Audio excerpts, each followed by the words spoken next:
Stéphanie Simpson. Notre machine cette semaine, Simon Dubois. D'ailleurs, Simon est l'une des machines les plus jeunes qui est venue au podcast à date. Une personne au parcours relativement différent des autres. Il se dit d'ailleurs qu'il est un petit gars pas vraiment connu, mais au contraire, je pense qu'il mérite d'être écouté et d'être connu. Simon avait un rêve que certains diront était un peu fou, soit parcourir la terre entière à la voile. Un périple qui a duré 11 mois, qui l'a amené à faire un emprunt de 100 000 $ pour y arriver.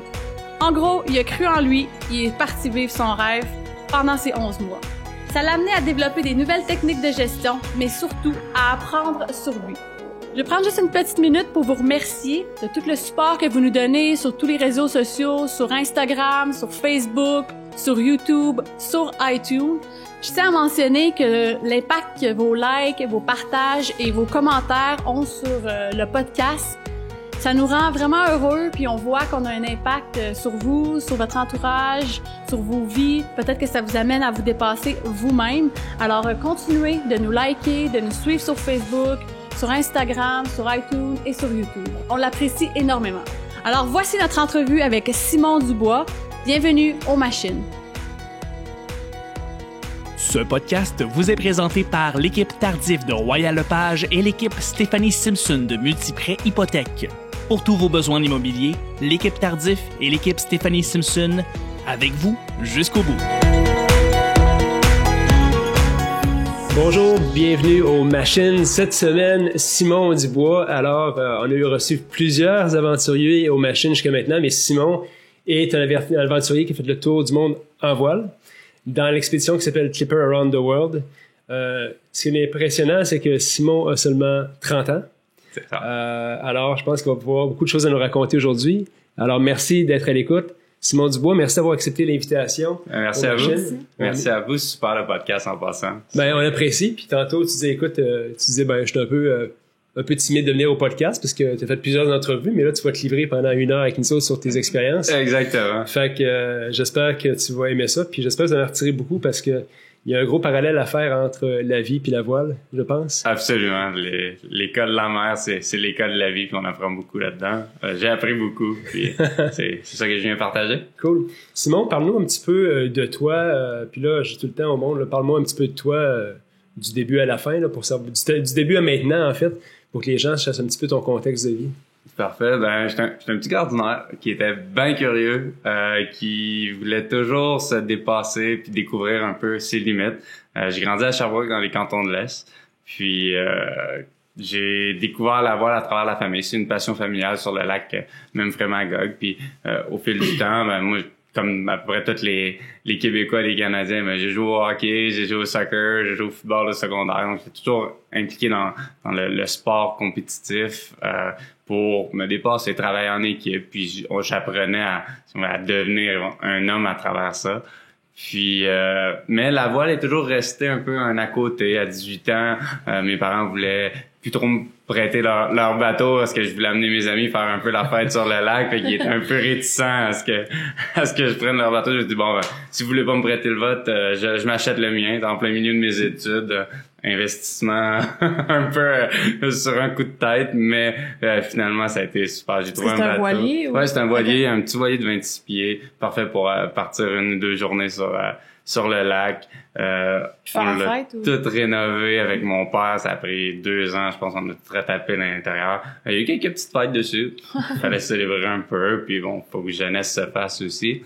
Puis bon, après, le lac Memphremagog, c'était plus assez. Déjà, je m'étais exilé de la petite ville de Sherbrooke jusqu'à la grande ville de Montréal, ce qui semblait un peu énorme dans le temps quand j'en parlais avec la famille pour mes études. Donc, je suis venu étudier à McGill en comptabilité, finance puis en stratégie pour éventuellement embarquer dans le programme CA. Donc, je suis allé chercher mon titre de comptable professionnel agréé pour apprendre. Toujours, tout ce que je fais dans ma vie, c'est pour apprendre, pour aller chercher quelque chose de plus, autant du point de vue intellectuel que point de vue psychologique ou même physique, d'être capable d'aller voir jusqu'où ma génétique peut me mener dans certaines conditions. Puis à l'université, j'ai commencé à avoir le désir d'aller explorer ailleurs qu'au Québec, au Canada, d'aller voyager un peu. Donc, comme beaucoup d'autres jeunes, j'ai pris mon backpack avec des amis, puis on est parti en Europe, on s'est promené. Puis à ça, j'ai intégré une petite semaine de voile sur la Méditerranée avec des amis. Puis j'ai vraiment eu la piqûre de voyager avec des amis. Donc j'ai continué à faire des charters avec des amis. Donc on regroupait 10, 20 amis, on louait des bateaux, puis on faisait un trajet. J'ai fait la Croatie, la Grèce, on a fait la Turquie. Je suis allé en Espagne avec mon épouse. On a fait les îles Vierges britanniques en famille. Donc j'ai vraiment eu la piqûre de voyager par ce mode de transportation-là, de transport-là. Petit anglicisme, vous m'excuserez l'expression.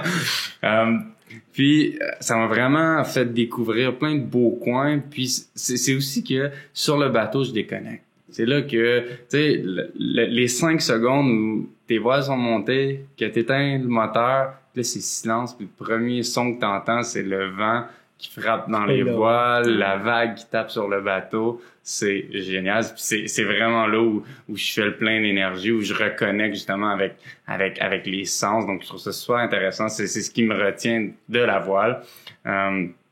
Puis il y a quelques années, il y a 3 ans en fait, avec ma conjointe, on voulait vivre une expérience un peu plus internationale, aller vivre vraiment une perspective différente sur notre monde ici au Québec. Donc on est parti vivre en France, à Paris. Elle a étudié à HEC Paris en développement durable.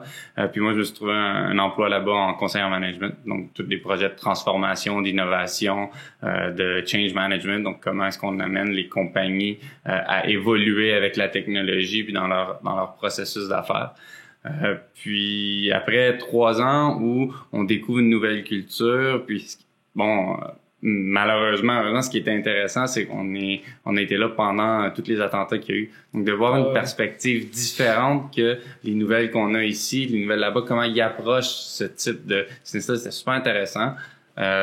Puis on a vécu là-dedans, puis à un moment, après 3 ans, on s'est dit, bon, là on est un peu à mi-chemin où... soit on investit notre temps dans le développement de notre réseau ici en France pour grandir professionnellement puis se développer là-dedans, ce qui voudrait dire sacrifier un petit peu notre réseau au Québec, au Canada, parce que tu peux pas tout faire dans la vie, faut faire des choix avec le temps qu'on a. Puis on n'était pas prêt à faire ce sacrifice-là, fait qu'on savait en fait que c'est ici qu'on reviendrait. On a décidé de revenir.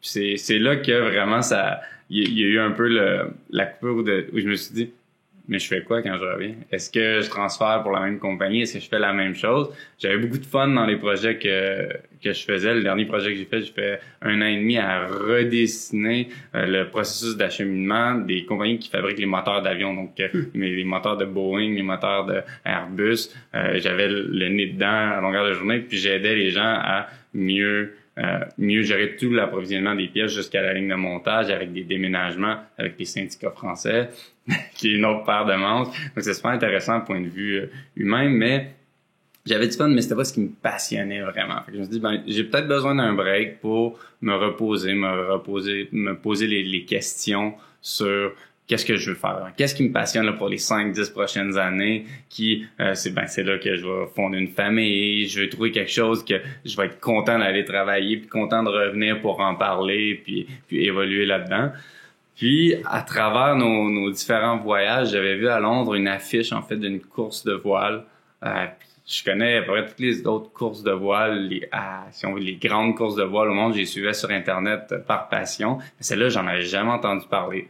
Fait j'étais un peu curieux, j'ai commencé à faire des recherches. Donc, c'est la Clipper Round the World Yacht Race, qui, en fait, est la seule course amateur à faire le tour du monde. Donc, le concept, en fait, c'est Sir Robin Knox-Johnson, qui était, en fait, le premier homme à avoir fait le tour du monde en solitaire, sans assistance, sans arrêt, il y a maintenant 50 ans.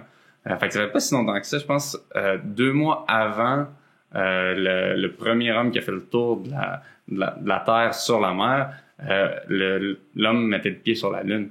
Fait que ça donne une idée en fait du défi que ça représente, de l'immensité aussi de la mer. Je pense que dans 30-40% du temps où on était en mer, on était plus près d'une station spatiale que de la prochaine côte où on allait. Donc, ça a vraiment été une chose qui m'a marqué pendant mon aventure, c'est l'immensité de la mer. On pense souvent, tu sais, l'Everest, c'est un peu un des grands accomplissements, un des grands défis pour un individu. Il y a à peu près pas loin de 5000 personnes qui ont monté l'Everest. Il y a moins de 1000 personnes qui ont fait le tour du monde à la voile. Ah ouais. Fait que ça met les choses quand même en perspective. C'est des défis complètement différents.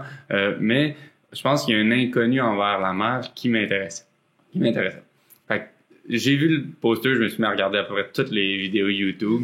Puis dans ma tête, c'est comme, ben non, c'est pas possible, là, c'est tellement, c'est gros, ça prend un budget, j'ai 30 ans, j'ai pas forcément les moyens encore de faire ça, c'est trop gros pour moi, mais depuis que je suis jeune, je suis pas le gars qu'il faut dire, tu peux pas faire ça.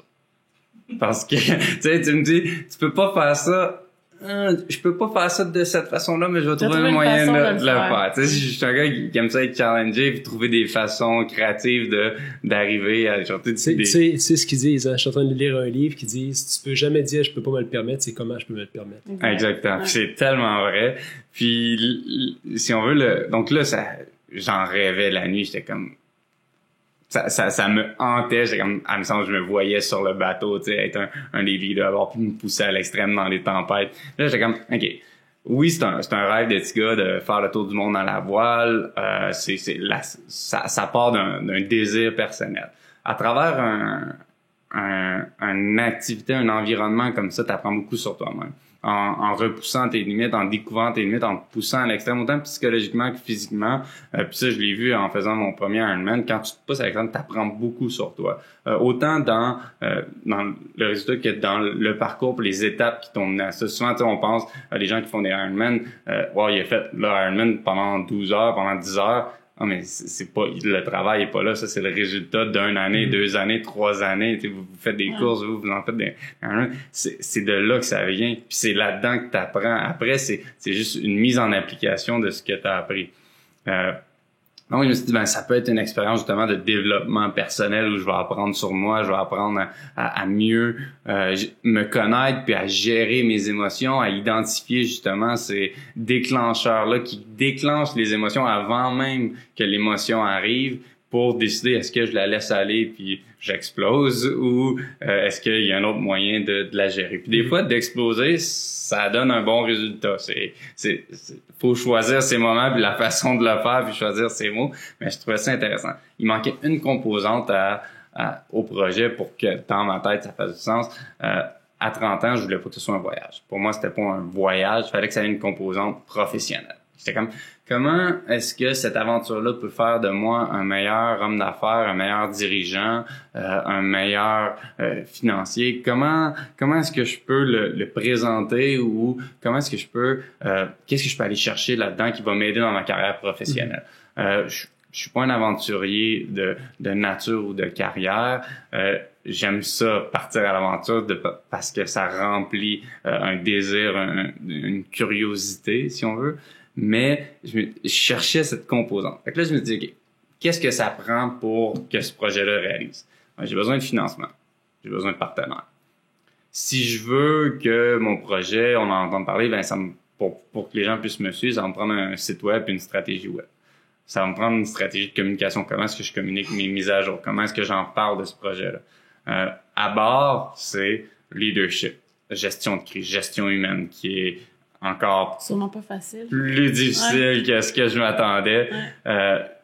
Puis après, en revenant, mais tu sais, tout le monde a des rêves, tout le monde a des objectifs. Combien vont passer du rêve à je vais l'essayer. Tu sais, je donne une chance, je prends le premier pas. Donc, combien de gens ils vont foncer, ils vont décider de s'engager vers ce désir de changement-là, ce nouvel objectif-là. Après, une fois que tu embarques et tu décides d'y aller, c'est rarement facile.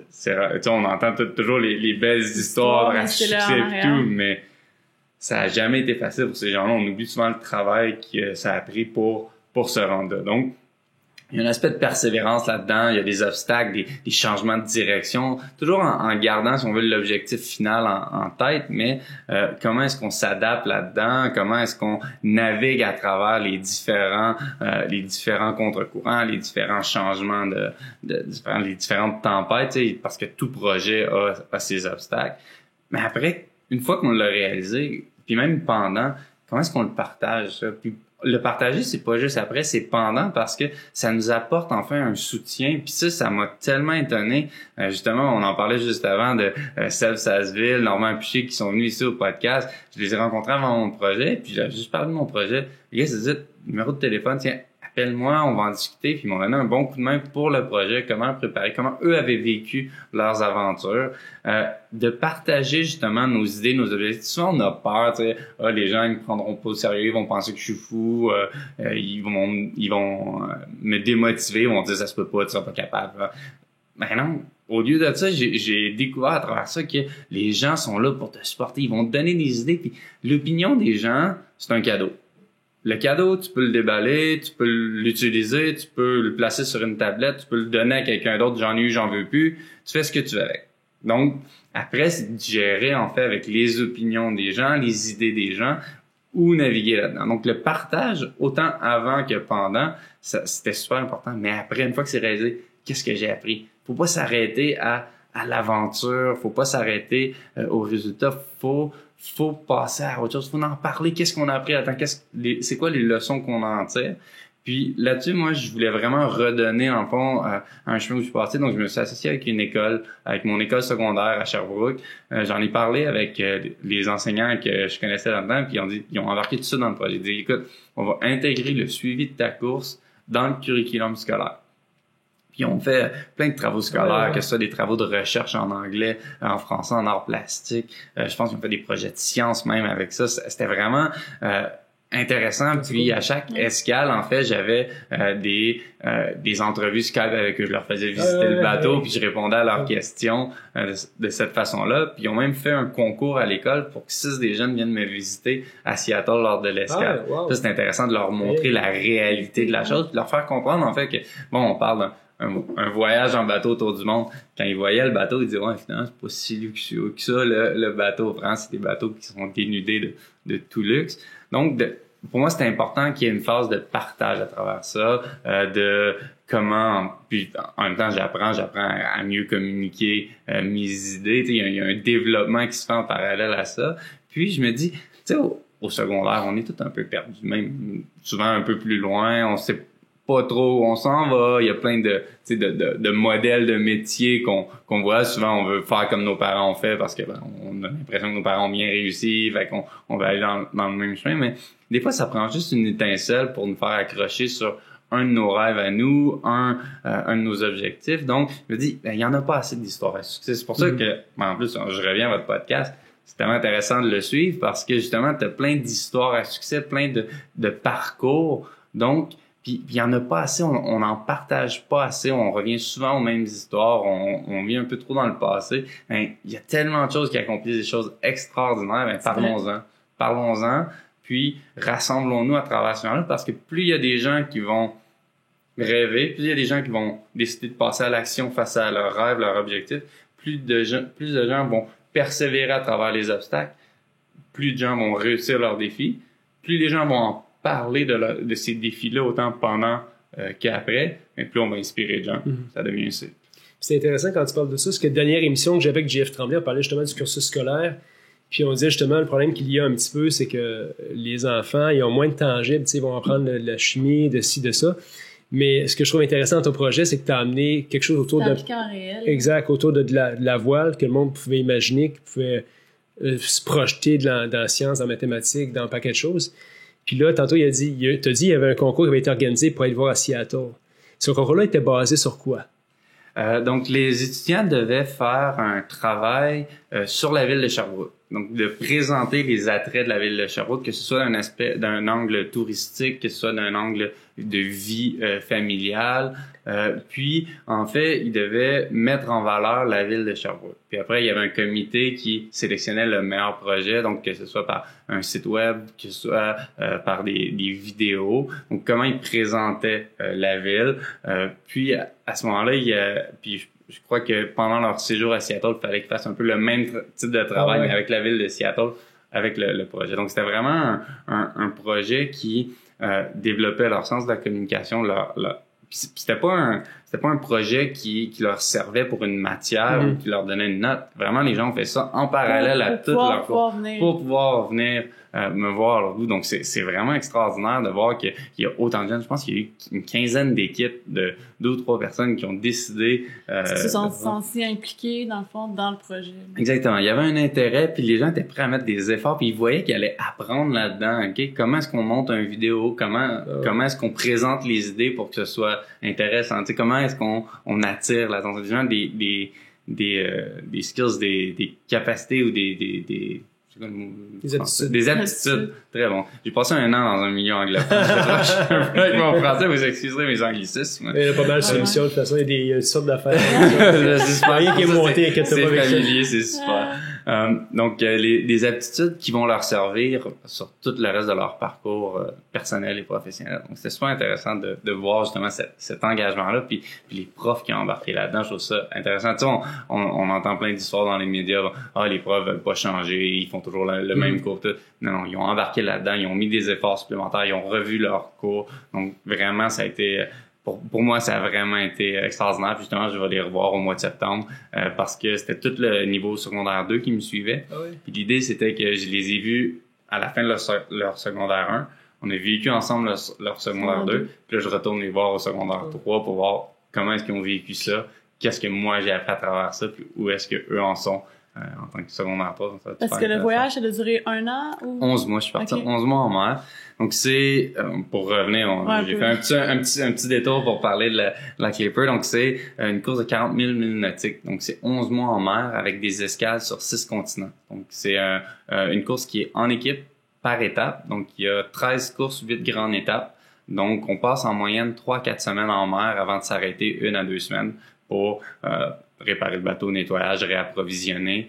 Ce qui est intéressant aussi, c'est que c'est pas tous les équipiers qui font le tour du monde comme moi je l'ai fait. En fait, il y a le choix de faire chaque étape individuellement. Okay. Donc, pour des questions financières, de disponibilité, questions familiales, questions d'intérêt aussi, tous peuvent choisir différentes étapes à travers le monde. Donc, on part de Liverpool, c'est un concept britannique parce que Sir Robin Knox-Johnson a parti de concept en Grande-Bretagne. C'est pour ça aussi que ça reste assez britannique comme concept puis comme course. C'est pas encore très médiatisé partout à travers le monde, mais ça commence à être découvert encore plus de par leur chaîne YouTube. Ils font un documentaire avec ça. Puis ce qui est intéressant, lui, son désir, c'est après son tour du monde, quelques années après, il est allé monter l'Everest, puis il s'est rendu compte à quel point l'Everest était quand même accessible.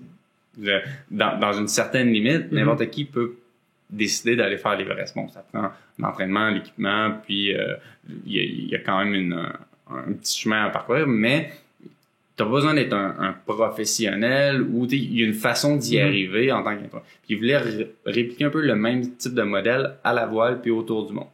Donc, ce qui est intéressant avec la Clipper, c'est que les bateaux, c'est 12 bateaux identiques qui sont construits et la propriété de la Clipper Race. Okay. Donc, t'as pas à construire ton bateau, t'as pas à trouver le financement pour la construction du bateau. Ils sont tous pareils. Les bateaux sont tous pareils. C'est l'organisation qui trouve le commanditaire pour les bateaux, principalement des villes, mais depuis quelques années, il y a des compagnies privées qui utilisent leur branding pour découvrir un peu différentes parties du monde. Ensuite, c'est la Clipper qui engage, il y a un skipper professionnel sur chaque bateau. Puis après, les équipes en soi, c'est tous des gens qui, soit avec un ami, en groupe ou par individu, on embarque dans un pool d'équipiers qui, ensuite, on est évalué à travers 4 semaines de formation qui vise à amener un novice, si on veut, à être sécuritaire pour lui, sécuritaire pour les autres, puis utile sur le bateau. Donc, on est évalué à travers ce processus d'entraînement-là. On apprend aussi les bases de la navigation de mer, la vie à bord, la méthodologie, si on veut, Clipper, la vie à bord. On est évalué à travers ça. Puis ensuite, c'est eux qui répartissent les équipes pour essayer d'avoir des équipes le plus équilibrées possible pour avoir une compétition la plus saine possible. Donc, tu choisis pas ton équipe, tu choisis pas ton capitaine. Tout ce que t'amènes ce que t'as amené, puis tu t'évolues là-dedans. Donc, c'est un peu comme rentrer sur le marché du travail où tu choisis pas forcément tes collègues ou même dans les classes, tu choisis pas les étudiants qui sont avec toi. peut-être pas choisir avec qui tu vas être en projet. Donc, ça faisait un très bon parallèle à ça. Puis, financièrement, j'ai juste moi à m'occuper. Donc, il y a un frais de participation pour participer. Puis, donc, la partie financière est beaucoup moins importante que si je montais une campagne, par exemple, pour un Vendée Globe, qui est la course autour du monde en solitaire qui part de la France, ou pour une campagne de la Volvo Ocean Race, qui est la version professionnelle de la course autour du monde en équipe par escale, donc chez les pros, avec des budgets phénoménaux. Excuse-moi, il y a un téléphone qui sonne. Il n'y a pas de problème. Ouais, tu disais c'était au niveau c'est moins lourd financièrement. Exactement. Donc, et moi, ce qui m'attirait là-dedans, c'est que déjà la passion de la voile, ça naît en moi. Donc, j'avais une capacité, je comprenais un peu ce que ça impliquait. Ce qu'il faut savoir, c'est qu'il y a quand même, je pense, 30% des gens qui s'embarquent dans cette aventure-là par désir d'aventure. Pas parce qu'ils savent faire de la voile, ils ont une passion. Il y en a qui savent. Il y en a qui savent absolument pas faire de voile, qui s'embarquent là-dedans, puis c'est à travers les formations. C'est pas un critère. Okay. Même que c'est mis de l'avant que vraiment n'importe qui peut s'embarquer dans cette aventure-là. Ça amène son lot de défis à bord parce que la course un peu se rabat sur les gens qui savent naviguer pour supporter un peu le capitaine à travers ça, pour l'aspect sécurité mais l'aspect performance aussi, pour amener les gens à un autre niveau puis apprendre là-dedans. Donc c'est un mix, pour moi c'est vraiment un beau mix de société qu'on retrouve sur un bateau. T'as des gens partout dans le monde, t'as des gens de tous âges, donc je pense 18 à 70 ans. T'as des gens avec des habitudes différentes, des habitudes de vie différentes, des styles de communication différents, des professions différentes. À bord, on avait une nanny, on avait un CEO qui valait plusieurs millions. De les voir interagir, puis de voir comment est-ce qu'on règle des problèmes. Des fois, il faut traiter des adultes comme des enfants. Puis je parlais, moi je fais ça avec les enfants, moi je fais ça avec mes employés. Essayons ça sur le bateau. C'est intéressant de voir l'interaction à travers ça. Puis, on part tous de Liverpool. La première étape, 5 semaines, on descend en Uruguay. On traverse l'Atlantique encore une fois au sud vers l'Afrique du Sud. De l'Afrique du Sud, on va en Australie. On fait le tour de l'Australie en plusieurs étapes. Après, on monte en Chine, 2 arrêts en Chine. On traverse le Pacifique jusqu'à Seattle. De Seattle, on descend jusqu'au canal de Panama. On traverse le canal de Panama. On remonte à New York. De New York, on va en Irlande. La dernière course, on revient à Liverpool, au Royaume-Uni. 11 mois plus tard, me revoilà ici au Québec. C'est incroyable ce que j'ai pu voir, ce que j'ai pu découvrir, puis ce que j'ai appris à l'intérieur de On est vraiment dans un laboratoire expérimental de société ou de gestion humaine. Il y en a qui ont de la difficulté à vivre avec un coloc, avec 2, c'est encore plus difficile. Imaginez-vous avec 24 personnes dans un autocar ou un camping-car, avec 24 personnes, 2 toilettes. Et c'est 24 par bateau. On est jusqu'à 24 à bord en bateau, donc ça varie entre le minimum, je pense qu'on a été, c'est 14 jusqu'à 24. Donc c'est un bateau qui fait 70 pieds. Il n'y a pas de couchette, il n'y a pas de douche. On dort sur des hamacs qui sont avec un petit coussin, ça ressemble à des bunks militaires un peu. Okay. On partage notre lit avec quelqu'un d'autre. On n'a pas le droit à plus que, je pense, c'est 20 kilos de vêtements et accessoires pendant tout le voyage, parce qu'il y a de la place limitée. Il y a une petite cuisine pour préparer les repas de tout le monde. C'est vraiment, on vit au minimum. On a 2-3 sets de vêtements, dépendamment des températures. Il n'y a pas de douche, donc on se lave au baby wipe. Il y a une douche, en fait, on avait le droit à une douche d'eau fraîche après notre chiffre de cuisinier à la fin de la journée. Donc les chiffres de cuisinier, chaque jour il y avait 2 personnes qui cuisinaient. Donc il y avait un menu pré-préparé pour gérer les quantités, tout ça. Donc on préparait les 3 menus. Après on avait le droit à une douche puis une nuit complète de sommeil parce que c'était quand même une dure journée. Faut savoir que cuisiner dans une cuisine où il y a de l'espace, où rien ne bouge, c'est le fun. Couper une carotte, ça peut prendre jusqu'à une demi-heure quand le bateau il tape, puis le bateau il penche, puis il faut que tu te tiennes, puis pas que tu te coupes les doigts. Donc ça amène son lot de défis assez intéressants de ce côté-là. Pendant ce voyage-là, c'est quoi tu penses qui était le plus difficile, Côté, je veux dire, les températures, tout ça, ou côté plus technique ou l'aspect humain? Là? L'aspect humain. L'aspect humain vraiment a été le plus gros challenge. L'aspect physique est là, mais tu peux pas, la météo, tu peux pas la changer. Exact. Tu regardes dehors, tu regardes ce qu'il fait, puis tu t'adaptes en fonction du temps qu'il y a, des vents qu'il y a. L'aspect performance, tu t'adaptes, tu apprends, tu développes des nouveaux trucs. Je dirais, c'est une question d'usure. Pendant 11 mois, je veux dire, de se prendre une vague, c'est comme se prendre un gros plaqué au football. Mais te prendre un gros plaqué pendant 24 heures, il fait noir, t'es mouillé, il fait froid, puis de savoir que tu vas aller te coucher, tu vas dormir pendant 4 heures, puis tu vas revenir, puis ça va être la même chose. C'est vraiment l'usure, puis c'est vraiment demandant. C'est vraiment quand on parle de résilience, on est en plein dedans. Tu vis dans un environnement confiné avec plein de personnes que tu connais pas. T'es toujours mouillé, il fait froid, ça brasse, tu dors pas forcément bien. Puis t'essayes de tirer le maximum de tout le monde pour arriver à un bon résultat, pour que tout le monde soit sécuritaire aussi. Ça reste un environnement quand même dangereux. On l'a vu cette année, il y a un bateau qui s'est échoué, puis il y a eu un décès sur un autre bateau dans l'une des étapes.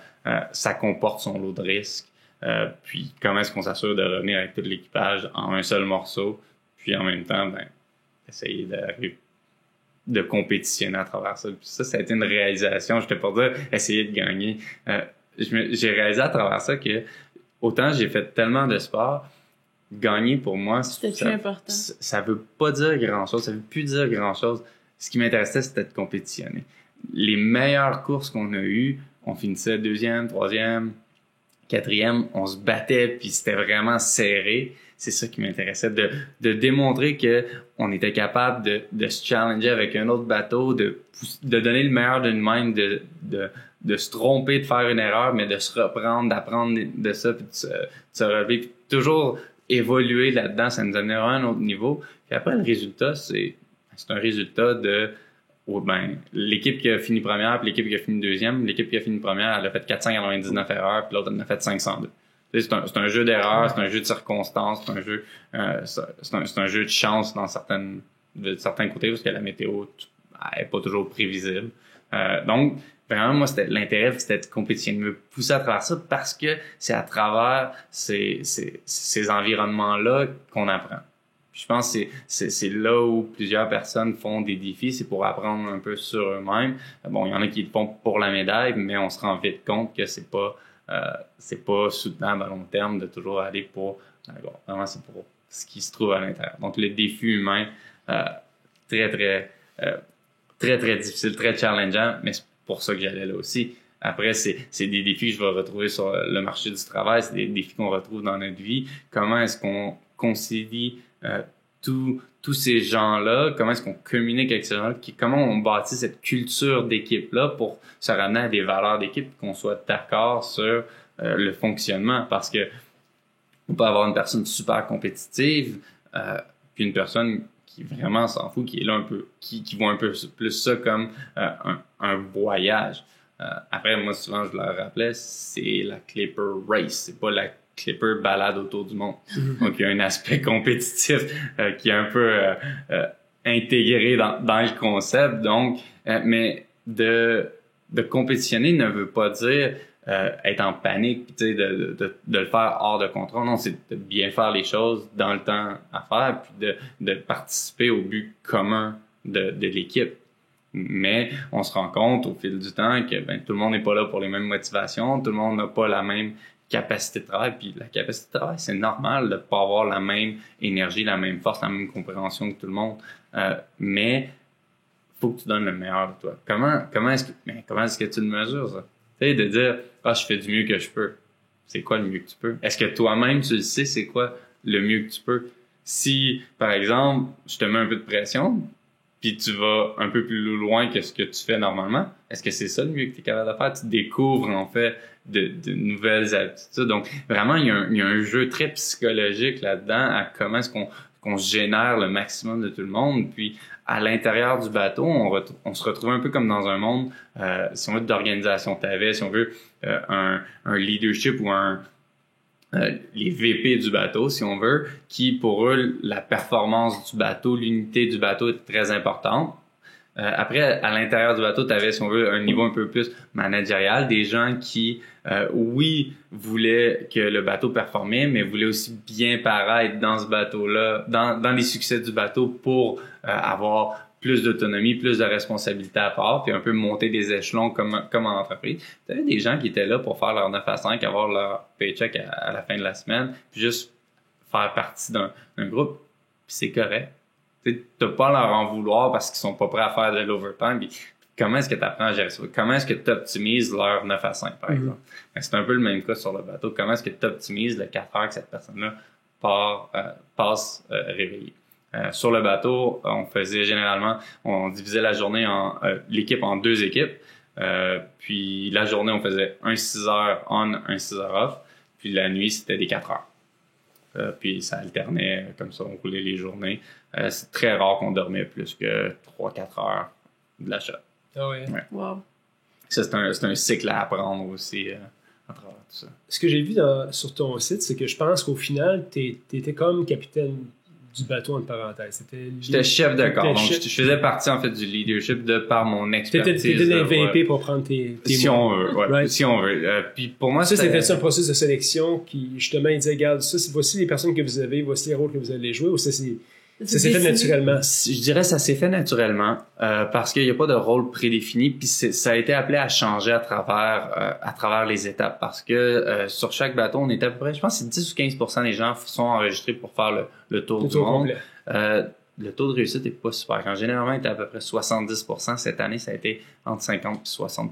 Il y a eu beaucoup de blessures, de désistements, des gens qui abandonnaient, puis c'est ce qui rend la chose difficile. C'est pas juste l'aspect physique, c'est l'aspect aussi, si on veut, humain à travers ça, ça reste très, très difficile. Puis il y en a qui étaient juste plus capables, qui ont décidé d'abandonner. Mais comment les rôles sont définis? Ben, déjà, l'expertise de voile va t'amener à supporter la capitaine d'une façon ou d'une autre dans différents rôles. Puis après, tu avais tout l'aspect leadership. Comment est-ce que tu t'intègres? Comment est-ce que tu gères avec les gens autour? Comment tu les amènes à évoluer dans leurs capacités? Puis le fait d'avoir une expertise de voile, puis d'avoir parlé à des gens qui avaient fait la course avant, je savais que j'avais l'opportunité de me positionner comme un leader à bord des bateaux.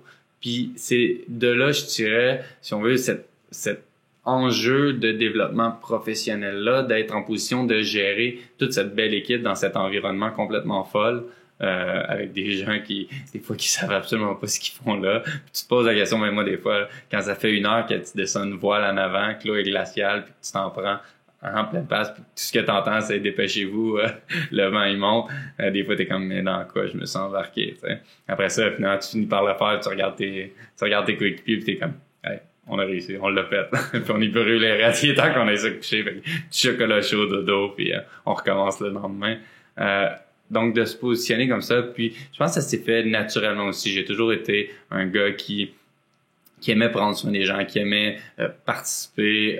Le concept d'équipe est très fort. Moi, je l'ai appris dans le sport depuis que je suis jeune. L'équipe passe avant tout. Donc, comment est-ce que je m'assure d'avoir une contribution positive à cette équipe-là? Donc, partout où je passe, c'est comment est-ce que j'ajoute de la valeur à l'équipe? Quel rôle je peux faire? Comment est-ce que je peux compenser?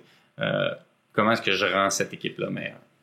Si je te donnais le choix, parce qu'on a vu Caroline Côté qui est venue ici une couple de semaines, je te dis, écoute, parce que moi j'ai une opinion par rapport à ça, mais prochaine expédition, je te donne le choix, Simon, tu as le choix de partir tout seul pendant 1 an, ou partir avec une équipe de 24 encore, confinée pendant 1 an. Qu'est-ce que tu ferais? J'y penserais. Non, honnêtement, j'y vais en équipe. Ouais. J'y vais en équipe.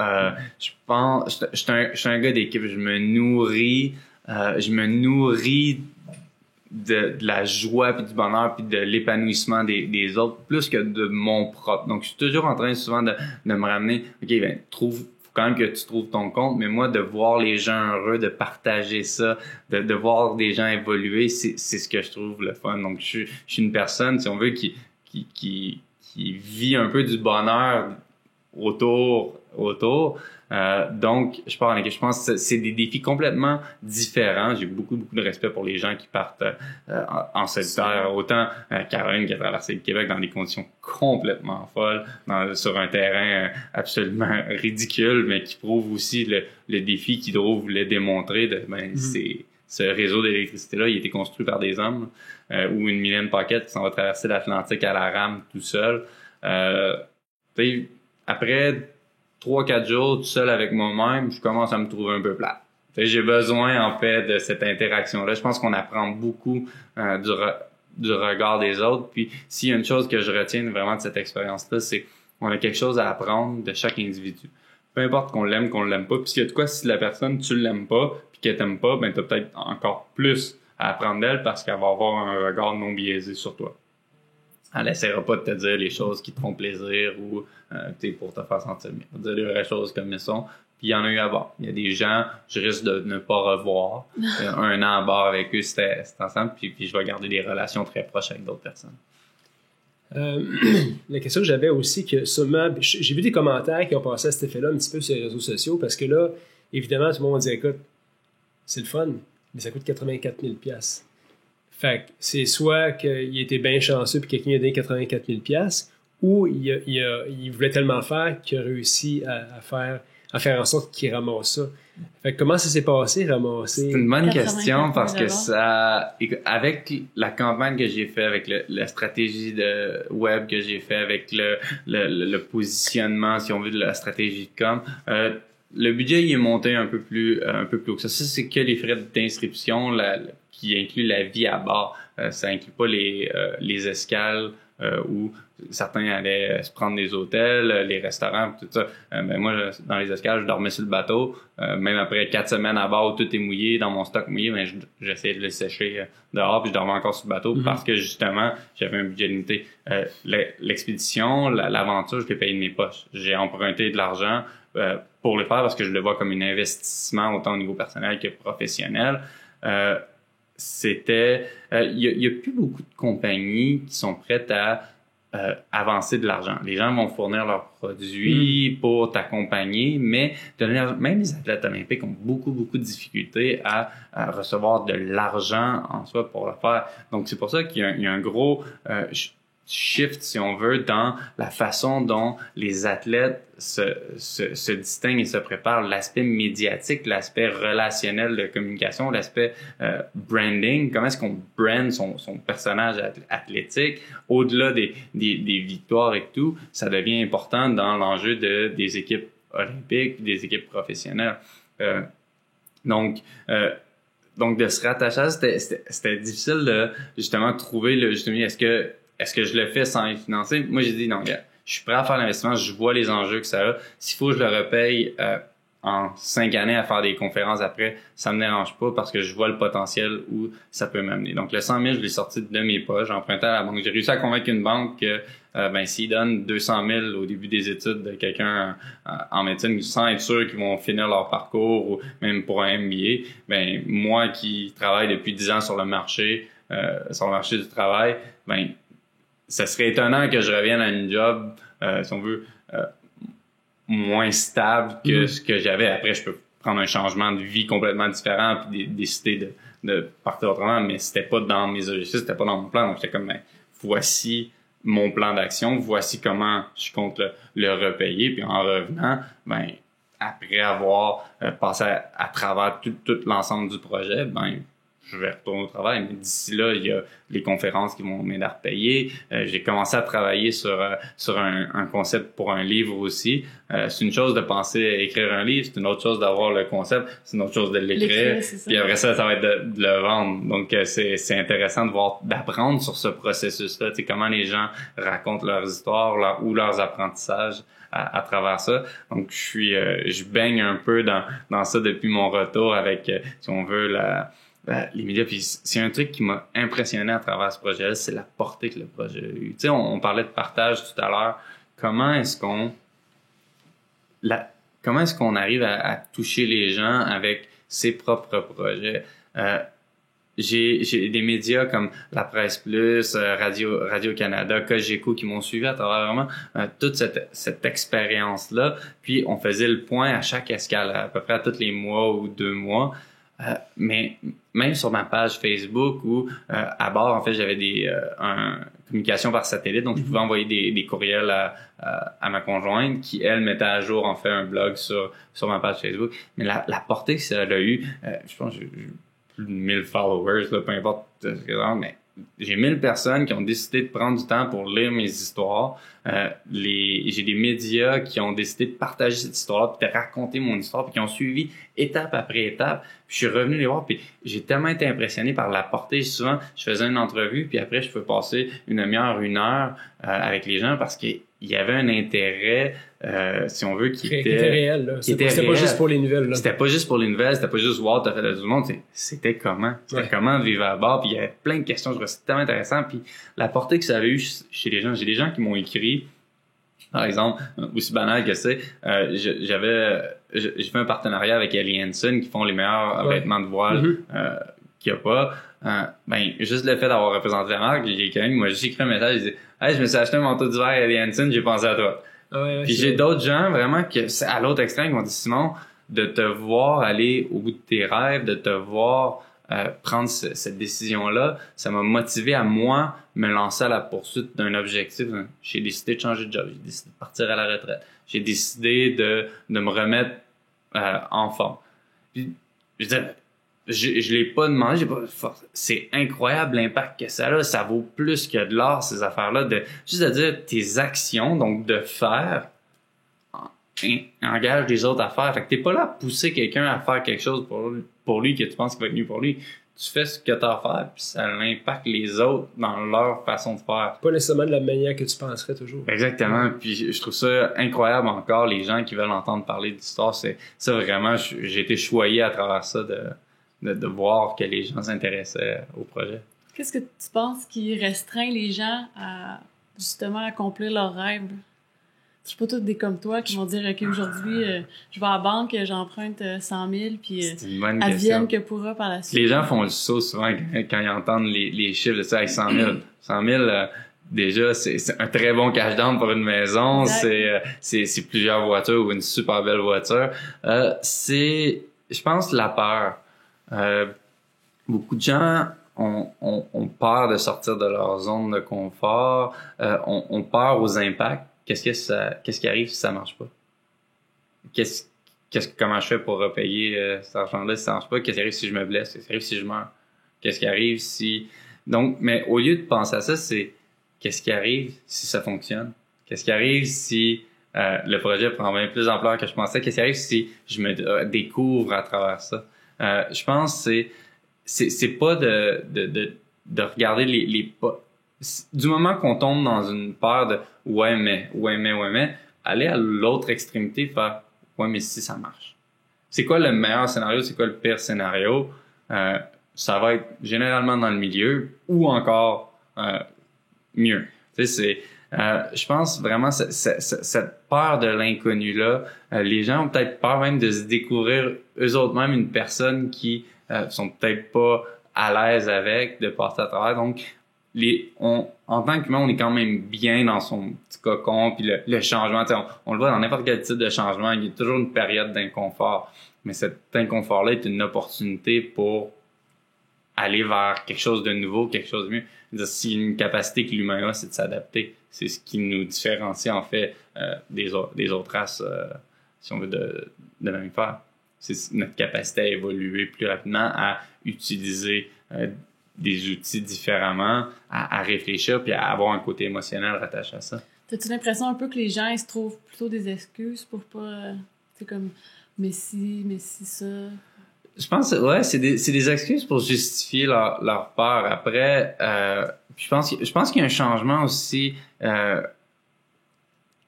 socio-économique, générationnel là-dedans où si on veut, nos parents, eux, c'était travaille jusqu'à la retraite, puis après ça, t'en profiteras, tu sais, prendre la retraite à Liberté 55, tu sais, combien de monde ça a frappé. Ouais. Nous, les jeunes, on est comme fuck it, je suis en forme là, je trippe là, puis après ça, je trouverai le moyen de faire arriver dans la vie. Bon, c'est des choix. Mais ça, c'est propre un peu à la nouvelle génération, là, d'être...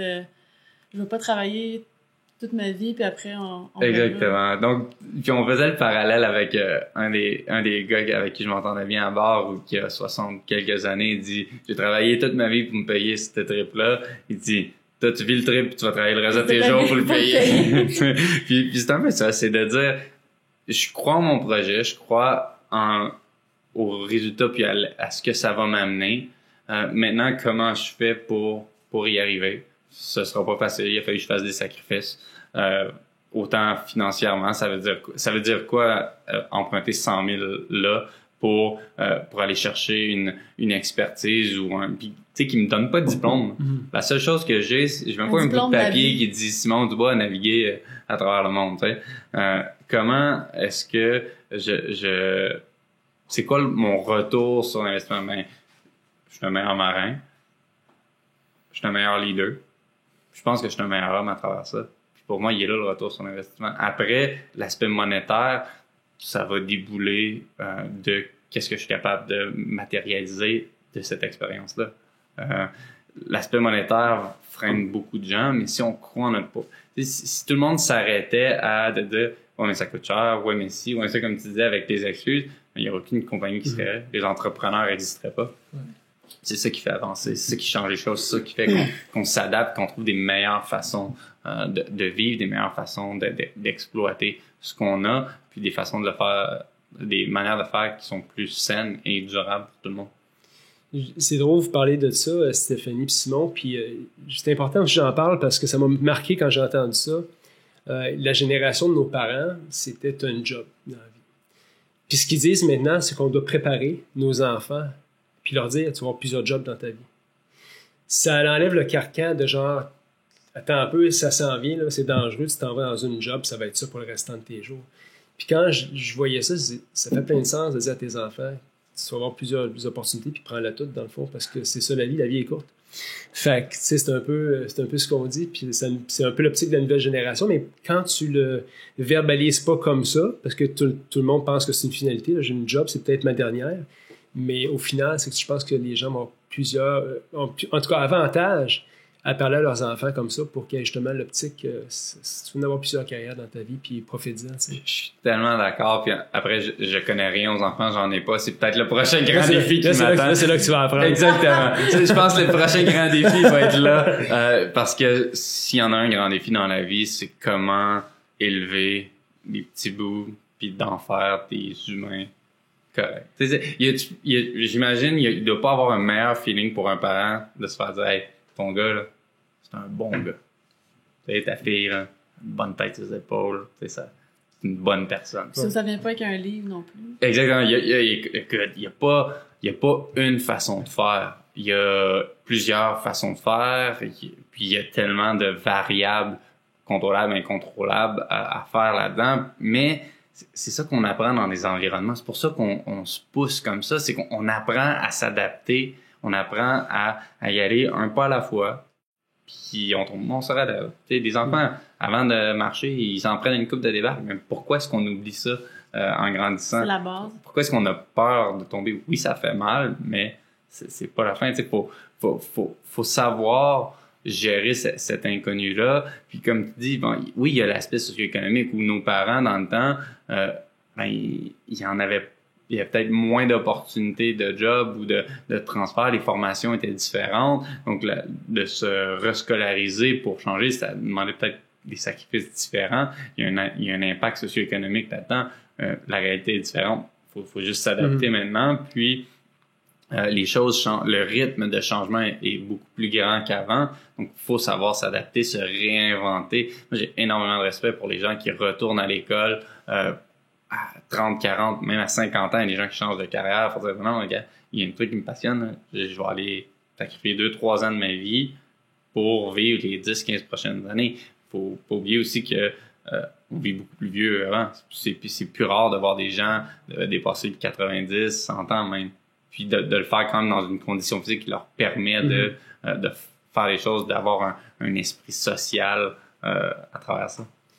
Puis tantôt, tu disais, parce que j'aime ça parler de la paternité puis des enfants, parce que c'est un sujet qui... c'est un peu une deuxième vie. Quand tu as des enfants, tu recommences à... Tu penses que tu sais tout jusqu'à temps qu'il y a des enfants. Tu dis, je sais rien finalement. Pourquoi, papa? Pourquoi? Ouais. Mais tu disais tantôt, c'est vraiment gratifiant quand quelqu'un d'autre te dit, t'as des bons enfants. Ça, c'est une tape dans le dos. C'est genre, parce que l'enfant, il est peut-être bon là, mais il est pas, tu sais, il est en évolution, l'enfant. Quand il est chez vous, c'est autre chose, tu sais. Mais ce qui est pas mal plus gratifiant, c'est quand ton enfant te regarde et dit, tu sais, papa, je t'aime vraiment, merci pour tout ce que tu fais pour nous. Puis ça, c'est la vraie récompense d'être parent. C'est quand tes enfants apprécient ce que tu fais pour toi. Puis, en tout cas, je te le souhaite. C'est un de vos projets, mais c'est l'affaire la plus extraordinaire dans la vie, c'est effectivement être parent. Puis avoir des bonnes relations avec tes enfants, ça t'apprend beaucoup sur toi. Je pense qu'un bateau, ça te challenge, mais un enfant, ça te challenge. Je pense qu'un enfant te challenge plus que 24 coéquipiers sur un bateau. Je pense qu'ils nous connaissent plus qu'on pense.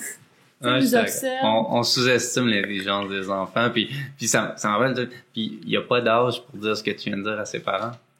Oui. Continuer de le dire. Ouais. Je veux dire, puis ça, c'est un des trucs qui m'a vraiment frappé pendant l'expérience, parce que tout s'est fait assez rapidement. On revenait de la France, on se réinstallait ici avec ma conjointe, puis là, je repartais moins d'1 an après, moins de 6 mois après. À travers ça, on s'est mariés et tout, donc il y avait quand même beaucoup de choses qui s'accumulaient. Puis ça m'a frappé le jour où on partait, où j'avais un reporter qui m'interviewe, puis elle me demande, elle me dit, t'as-tu un dernier message à leur dire avant de partir? Puis là, ça m'a frappé, mais comme un bat de baseball. C'est comme, wow, je suis sur la ligne de départ. Hein. Ouais. Tu sais, c'était un rêve il y a quelques mois, il y a quelques années. Là, c'est là. Puis j'avais mes parents là, j'avais ma conjointe, mes beaux-parents, ils avaient fait le voyage.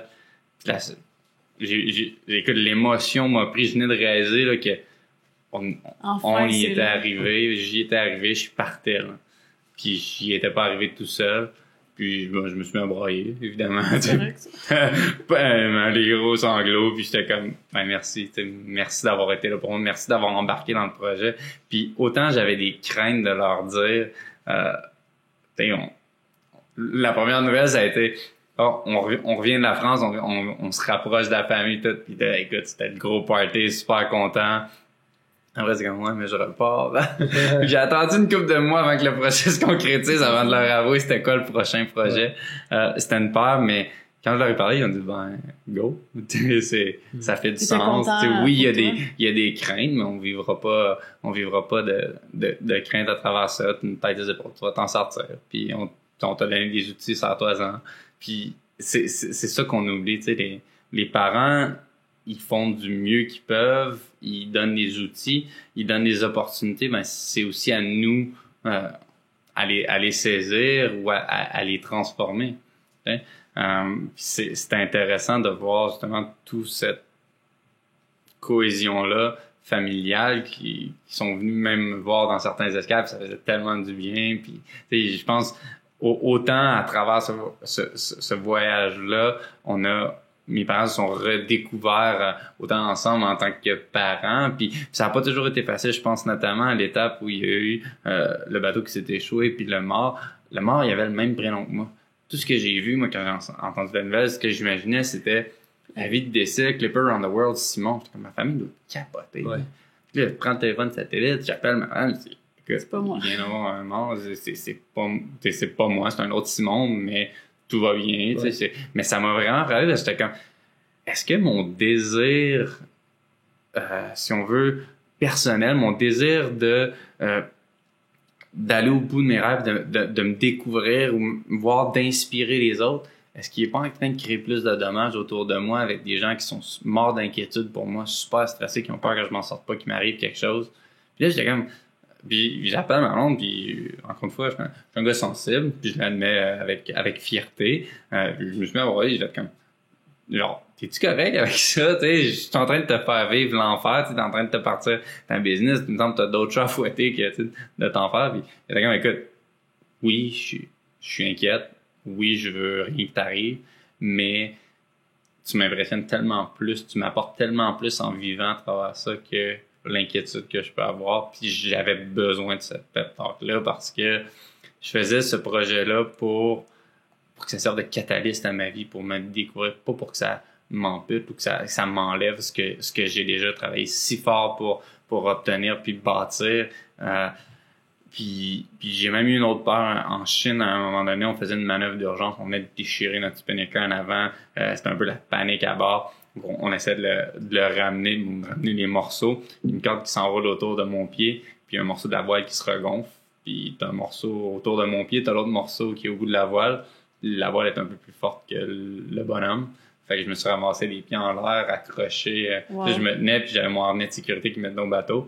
Puis j'ai obligé de regarder un de mes coéquipiers, j'étais comme coupe la corde là.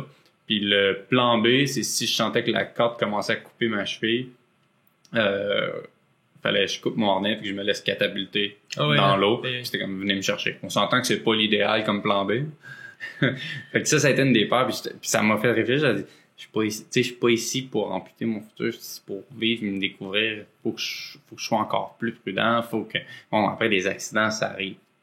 Mais ça m'a tellement parlé parce que je me suis dit, on prend tellement pour acquis souvent les choses qu'on a, notre corps, certaines des opportunités de la vie qu'on a. Puis j'ai énormément de respect pour les gens qui ont eu soit des accidents ou qui sont nés avec des amputations. J'étais comme, ah, mais c'était mon pied, là. J'aurais pu perdre mon pied. Puis je suis comme, attends, hey, le con, t'as 2 pieds, 2 bras, t'as toute ta tête, t'es en santé. Profite-en, puis prends rien pour acquis. Fais attention à ton corps, fais attention à ta santé. C'est tellement important. Puis je trouve, c'est un bon rappel. Parce que ça aurait pu être... Tu as parlé un peu d'émotion au départ. Comment tu vis ça, le après? C'est une bonne question. Puis on en discute beaucoup. J'en ai discuté justement. Au retour, j'ai appelé quelques aventuriers comme Mylène, Normand. Je les avais dit, on fait ça comment revenir? Tu sais, comment ça se passe? Comme je savais pas où me garrocher, si on veut. Ça va bien. Écoute, j'ai pas les blues. Je pense que j'étais prêt à revenir. Je pense que j'avais vécu mon trip. J'étais allé chercher ce que je voulais aller chercher. Que tu me demandes demain d'aller faire une course de bateau, je vais y aller parce que je trippe encore bateau, puis j'ai beaucoup de plaisir à le faire, puis j'apprends beaucoup. Après, c'est pas une carrière que je veux faire de navigateur parce que ça demande un sacrifice pour moi qui est trop important auprès de la famille, d'être toujours éloigné, d'être toujours dans des conditions un peu extrêmes. Pour moi, ça reste une passion que j'ai poussée à l'extrême, que je veux continuer de maintenir. Mais comment est-ce qu'on revient à une aventure comme ça? Déjà, j'étais prêt à repartir. J'avais fait le tour un peu de la question. Je m'ennuyais de mon monde, je m'ennuyais de ma famille, je m'ennuyais de mes amis. Bon, j'ai rencontré plein de gens extraordinaires à travers ça, mais on s'entoure un peu des gens avec qui on se sent bien, avec qui on a des points communs à partager. Puis ça m'a manqué beaucoup ça pendant un an. Puis je l'ai dit souvent, on est assez représentatif des gens de qui on s'entoure, puis j'ai la chance d'être entouré par des gens extraordinaires, des gens qui sont drivés, qui ont de la compassion, qu'on s'échange, des gens ouverts d'esprit, ouverts sur le monde, puis je me nourris énormément de ça pour essayer juste de devenir une meilleure personne, de me développer là-dedans.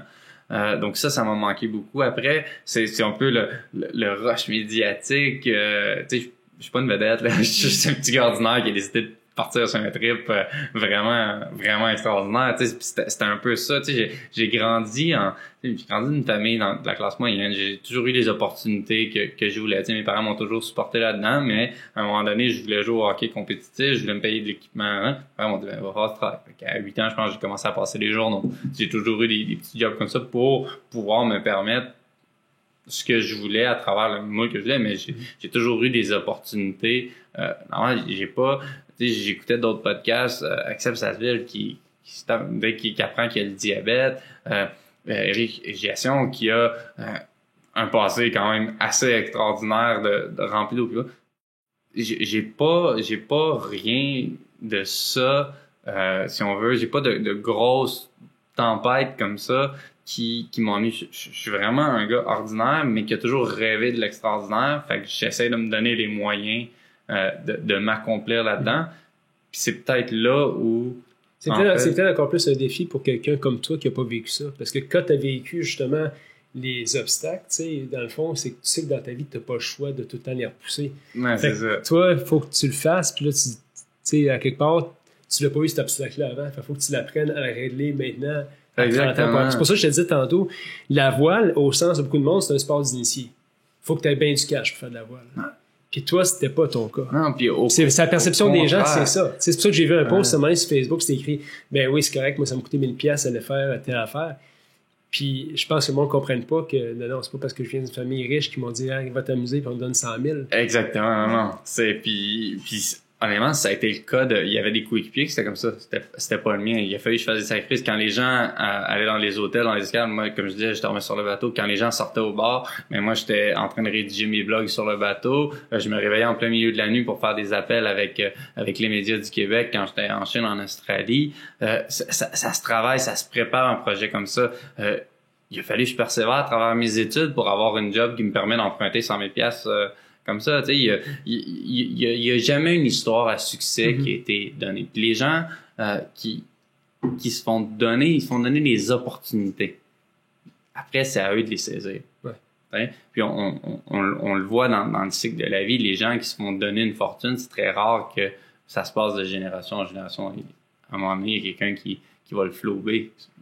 Est-ce que comme je disais, j'ai été chanceux d'atterrir dans une bonne famille avec des bons parents qui étaient ouverts, mais après, les opportunités, on les saisit nous autres mêmes, on en crée d'autres, puis on évolue là-dedans. Donc, il y a rien de donner envie. Puis on le voit il y a plein de livres qui... On pense aux gens qui sont millionnaires, aux gens qui sont super heureux, mais il y a un travail derrière, il y a des choix à faire. J'étais pour dire sacrifice. C'est pas des sacrifices, c'est des choix. C'est pas des compromis, c'est des choix. Tu décides que tel élément est plus important que l'autre, donc tu prends cet élément-là. C'est des choix. Faut les accepter, les choix. Faut pas vivre dans le regret. Faut dire, j'ai fait ce choix-là à un moment X, avec les informations que j'avais à ce moment-là, et ça me paraissait la meilleure décision à ce moment-là. Puis après, c'est arrivé. On peut pas changer le passé. Sinon, on ferait bien des choses différemment. Mais le passé fait qui on est, mais après, c'est qui on veut être. Ouais. C'est pour ça qu'on dit que le passé fait beaucoup de qui on est. C'est pour ça que des fois, je me pose la question, moi aussi, je ferais-tu bien les affaires différemment? Souvent, la réponse est non. Parce qu'on apprend tellement à travers ça. Il y a bien les affaires différemment que je ferais finalement. Certaines grosses affaires, 2-3 grosses affaires. Oui. Ça, j'ai vraiment gaffé celle-là, j'en ferais. C'est normal, mais puis après, on apprend là-dedans. Tu sais, on a terminé deuxième. Ça a quand même été une super bonne course. Ça prouve que, si on veut, notre modèle de leadership, la culture qu'on a réussi à bâtir a fonctionné d'une certaine façon. Qu'est-ce que ça aurait pris pour gagner? Oh, ça, c'est une bonne question. Mais t'as peut-être, dans l'équipe, t'as peut-être 60 différentes opinions sur comment on aurait pu faire pour gagner. Il n'y a pas juste une recette. Qu'est-ce j'aurais fait des choses bien différentes de Nikki, notre skipper, dans plusieurs cas. Mais après, peut-être qu'il y a si on veut, des impacts, des dommages collatéraux que j'imaginais pas qu'il aurait fait que je dise après. On peut avoir des idées différentes sans connaître comment les autres l'auraient perçu, c'est ça l'aspect communautaire, l'aspect de groupe. Comment on réagit. Fait que c'est super intéressant ce que tu dis. La skipper, je pense que ton bateau, c'était la plus jeune skipper, je pense, à faire cette course-là. C'était la plus jeune skipper de l'histoire de la course. Pas juste de cette course-là, c'était de l'histoire de la course à 24 ans seulement. Le dernier plus jeune, c'était Alex Thompson, qui est maintenant rendu professionnel. Il fait le Vendée Globe.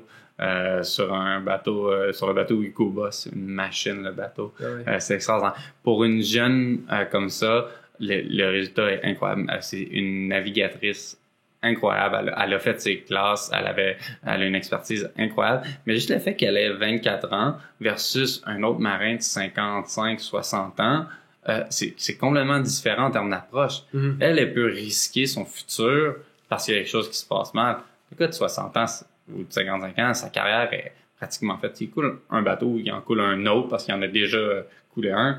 C'est pas trop grave. S'il arrive quelque chose, c'est tout son passé. Donc, on voyait l'impact que ça avait dans son comportement, dans sa façon de gérer les choses. Parce qu'elle, c'est pour une carrière. C'est pour une carrière. Ça reste, elle est dans le domaine de la voile. Elle se posait la question jusqu'où ça peut l'amener sur le chemin. Donc, c'était vraiment... Ça peut servir de tremplin. Après, je connais pas ses motivations personnelles derrière, mais c'était intéressant de voir la dynamique. Beaucoup de gens me demandent, est-ce qu'il y a eu un impact du fait que c'était une fille ou que c'était une jeune? Oui, mais non. Oui mais non, parce qu'elle avait la stature pour ce genre de défi-là. Elle commandait le respect par son expertise puis ses talents. Est-ce que, je dirais, il y a des vieux grincheux qui disent c'est pas une petite jeune qui va me dire quoi faire? Oui, mais en tant qu'équipe, Est-ce que ça arrivait sur le bateau? On laissait pas ça. J'ai eu un commentaire une fois, puis je m'en suis mêlé parce que pour moi, c'est pas acceptable ça. Puis mon épouse vous le dirait, je suis quand même assez féministe ses bords, puis je la pousse beaucoup. Je sais pas si vous avez lu le livre Lean In. Non. C'est un livre qui est à la base fait pour, je pense en Aventus en français, c'est Sheryl Sandberg qui est CEO de Facebook qui écrit le livre-là sur comment en fait les femmes comment amener les femmes à un autre niveau, mais de par eux-mêmes, de pas créer les opportunités. Puis ça donne un peu un parallèle à qu'est-ce qu'une femme versus un homme va avec les stéréotypes du monde du travail, puis comment elle a vécu ça. Puis c'est un livre que mon épouse avait eu, puis j'ai décidé de le lire. Puis honnêtement, j'ai beaucoup appris. Tu sais, ça t'apprend comment les femmes se sentent, puis tu te mets à remarquer en fait des stéréotypes qui vivent, qui ont pas leur raison d'être, que tu sois une femme ou un homme. Ça on fait les choses différemment. Une des choses qu'on est fiers à bord de notre équipe, c'est on a été l'équipe avec la plus grosse mixité pendant toutes les courses. Notre première victoire, on l'a eu, on avait 12 filles à bord, 6 gars. Ouais. Beaucoup plus de filles que de gars. Puis on a quand même gagné.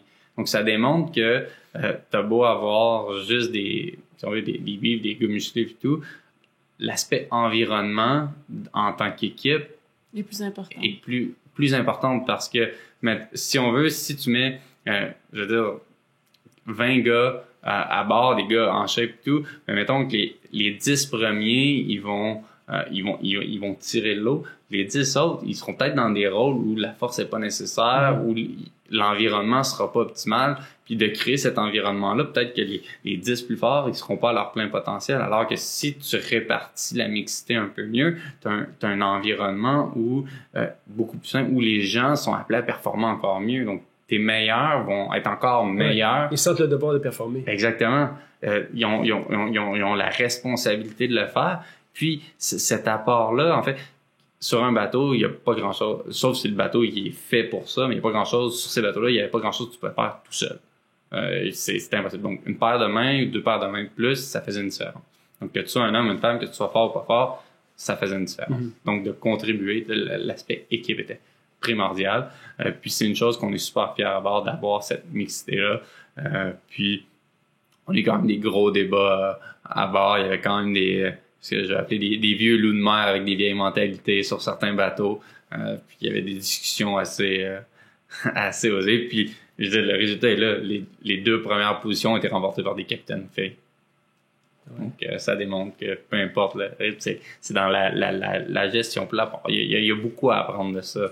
Je me souviens même, moi, dans mes expéditions que j'organisais, les charters que je faisais dans la Méditerranée, j'essayais toujours d'avoir une mixité d'équipage, justement parce que l'environnement est plus sain. L'environnement, les gens sont plus heureux. Donc, l'expérience était nettement plus fun quand on était mixte. Puis, on le voit sur le marché du travail, on le voit dans le monde professionnel où c'est pas qu'il y ait plus de femmes, c'est pas qu'il y ait plus de gars, c'est la mixité, c'est l'impact de l'environnement sur la performance des gens.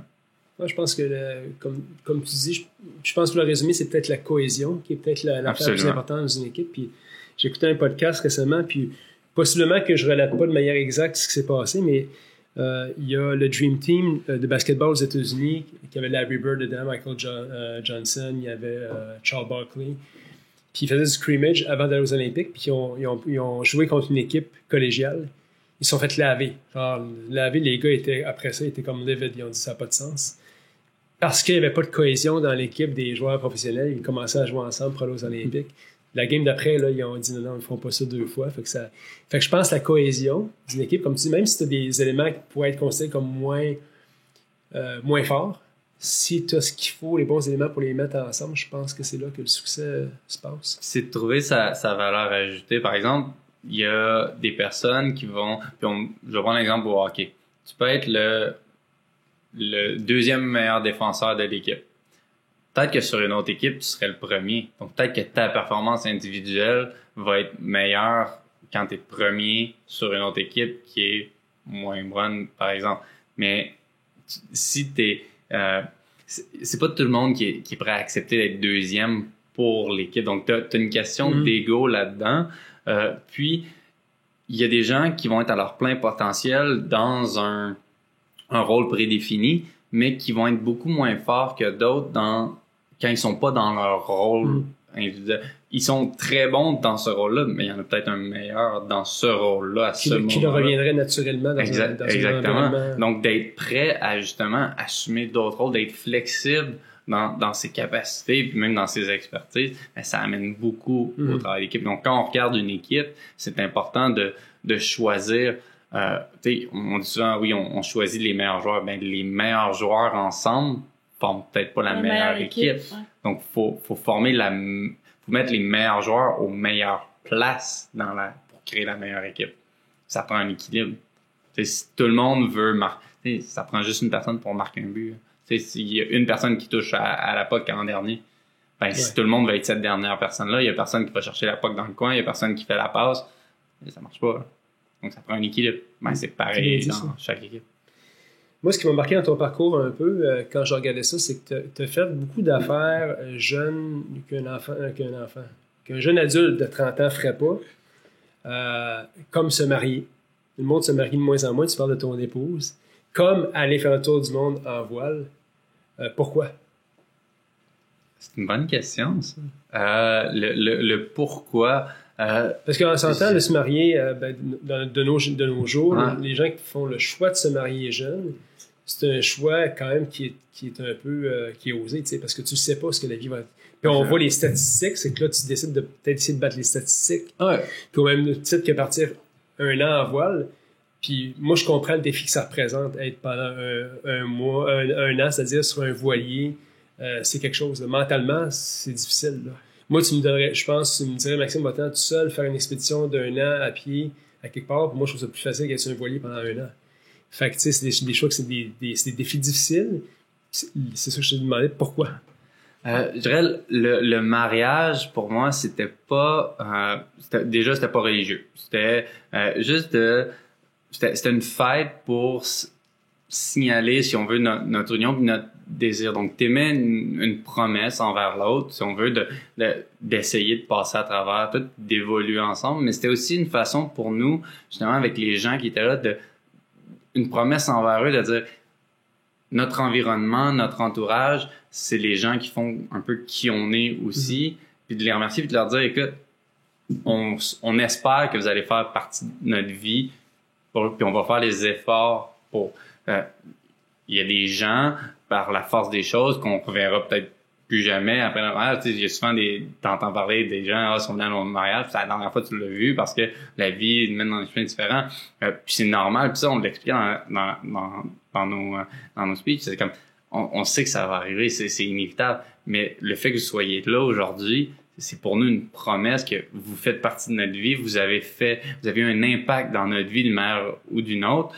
Puis on souhaite prolonger ça. Donc, c'était ce souhait-là.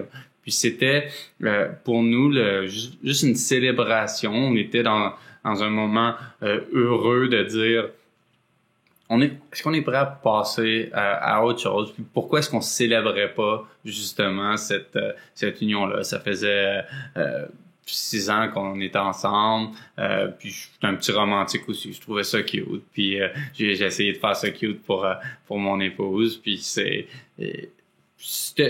juste comme ça, c'était pas rien de, si on veut, légal, religieux. Pour moi, c'était vraiment une célébration, puis un big, tu sais, c'était juste de dire, je veux le mettre là, je veux en parler, je vous promets d'essayer. Pour moi, c'est ça. Je vous promets d'essayer. Parce qu'il y a tellement de choses qui peuvent arriver dans une vie qu'on ne sait pas, mais je pars sur un principe où on a des valeurs similaires, donc je vous promets d'essayer. Puis de tous les invités qui sont venus ici, il y en a plusieurs qui sont venus, à part un que je me souviens ou deux, tout le monde se sont séparés là-dedans. Tout le monde a un parcours professionnel, à un certain moment, ils se sont séparés. T'es le seul qui vient ici qui est marié, je pense. Est-ce que je me souviens? Ouais, de mémoire. De mémoire, t'es le seul qui s'est marié. T'es un des plus jeunes qui est venu aussi. Premier Québécois à faire le tour du monde à la voile. Une course à la voile. Là, tu peux rajouter au podcast. Tu peux rajouter pour les mariés. Mais la question est la suivante, c'est comment tu sais qu'à l'âge où vous êtes marié, que c'est la bonne personne? J'ai fait beaucoup de magasinage à l'université. Là, c'est pas ça, sa femme sont pas contentes. Blague à part. Écoute, je le sais pas, la vraie raison, je le sais pas. Mais comment tu sais que tu vas vivre jusqu'à 80 ans? Je le sais pas. Avec Erika, on a vécu énormément de choses dans les 6 dernières années ensemble. On a vécu à l'étranger, on a vécu la distance, on s'est embarqué dans des projets individuels, mais on a une base de valeurs similaires qui a fait en sorte que nos parents sont venus, je pense, ils sont venus au départ, sont venus à Seattle, à New York, puis à l'arrivée. Ils ont fait 4 escales où ils ont passé à peu près 1 semaine ensemble, nos parents.